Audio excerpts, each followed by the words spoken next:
election manifesto aku taksi lalu tu SC kan counter kantum Kongres lapen BJP itu mah election manifesto bangke release itu kolam kan ini arjulo serta hard copy ini itu teklam kan lapen foregone conclusion lo hal manifesto kan national party itu tu makan Ingro masuk nanti kaki lapen di masa tu hang hangga begitu sendiri sini teklam lesta asal sendiri itu itu bantu serta IPSLC itu mah election manifesto bangke ini tu teklam lo hard copy itu lasi ada apa bangke kacu bealam saise si TikTok isi bangke jadi kita gambar alam itu diklaim bo lapen diklaim ji langsung hormu BJP kali IPSLC election manifesto lo tok unpid isi ke council re-election udah lamte isi dah start cukup dan kan Pitom suse, latung lalok si kapar sudu, re-election tu radakan kacu belo patok kaku, sta re-election abade. Sta re-election tu pia pot si abade ma made parsuji ma parsu ma,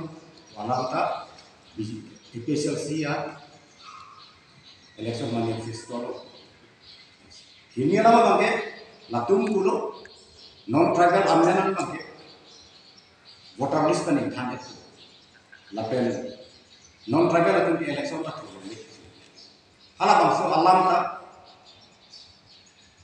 IPSLC election manifesto lo tak mungkin. Lapen ke latung pulo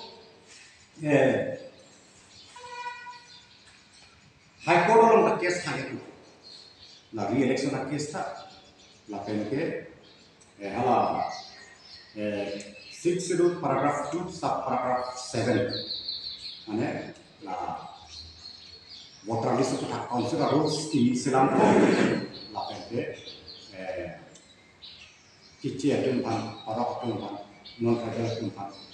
voter list kan ada langsung alam kalau kita jadi high court case pian lo kudapu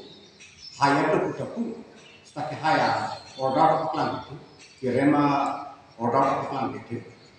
la pente itu election manifesto lo High Court itu kias di bidang apa ini anu parta bang ini bang itu non tribal itu kidang tang council election oke high lalu minta kias di lo itu hal haya kita antara itu election manifesto lo masih lahai kado langdam pulau te rar kan itu juga ada maju ke political parties kami remdian kita high kita election of claim di ke janji rakan ramata panji ke election manifesto lo se topik ni setan IPSLC juga ala dulu lai ka de ala re-election alam to complete non tribal amendment voter list kan kan jalan to complete non tribal atun election through romle tu alam ta atun to complete high court case keren kaya to complete Apabila tu kita kontrol bangke passing rima pasang, ilong baik kita kon siap base lo, autonomous state kita lakukan tokol tu sekat, piniarna, deal IPSLC parti tu, autonomous state ke han, kami menolak ke sarkar akan, impact kita nasi rat akan, kapal akamsi, lalu iklan cok, sini itu SC itu bangke. Piniar press conference kan jauh rata kita pacin dulu lain lo cihek kan piniar press conference lah.